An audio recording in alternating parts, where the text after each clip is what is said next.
Patrick Moux, bonsoir.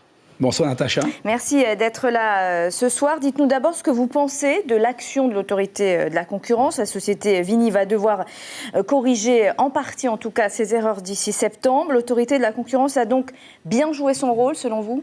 Alors avant toute chose, bonsoir à tous les téléspectateurs et aux Polynésiens. Oui, effectivement, donc l'agence des autorités de la concurrence a effectivement bien joué son rôle.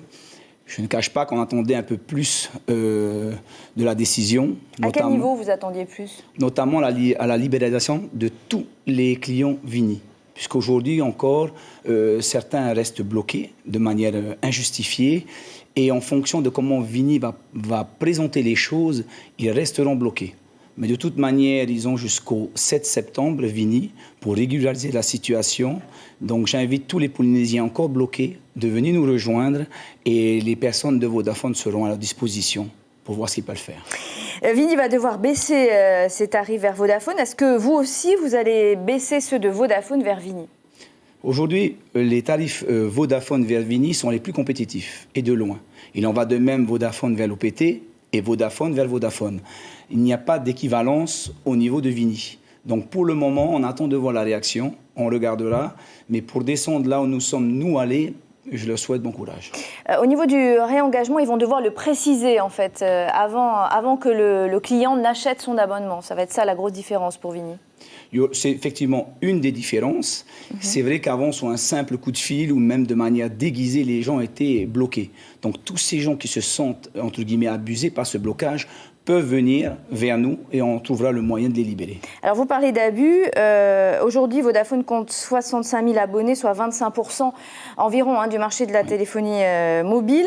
Mais Vini pourrait aussi vous accuser d'abus, voire de fraude selon certains abonnés Vini, parce que vous proposez de l'Internet aux particuliers avec la 4G, alors que vous n'êtes qu'un opérateur de téléphonie mobile et pas d'Internet. C'est ce qu'on dit de Vodafone en tout cas. Alors, ça ne vient pas de Vini, ça vient plutôt de l'autre opérateur Viti. Vini fait la même chose que nous. Nous vendons de l'Internet mobile. On le fait depuis 2013. Il n'y a rien de nouveau. Je n'ai rien inventé. Tous les opérateurs de la planète vendent de l'Internet mobile. Je ne fais que compléter mes offres, comme on l'a fait depuis le début. Est-ce que vous craignez l'arrivée de Viti sur le marché de la téléphonie mobile, en revanche? Pas spécialement. Ils peuvent venir. Par contre, l'interrogation est, est-ce que le marché peut l'accepter? Aujourd'hui, on regarde les comptes et les résultats des différentes sociétés de téléphonie mobile. Je pense n'importe qui connaît un petit peu la finance verrait que c'est quand même difficile.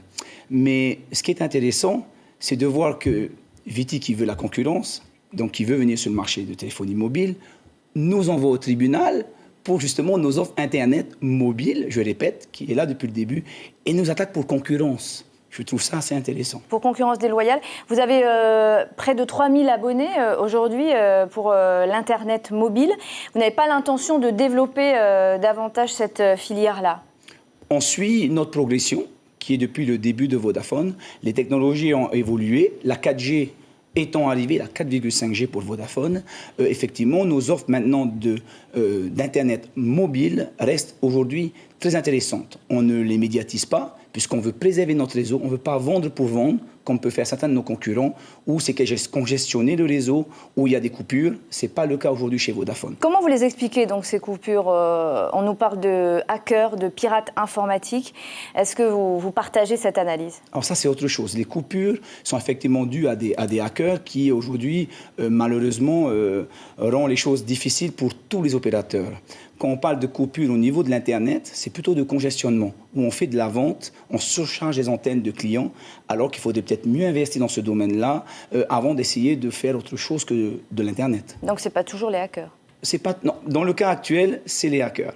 Pour d'autres, ce n'est pas les hackers. Merci beaucoup Patrick Moux d'avoir répondu à nos questions ce soir. Merci.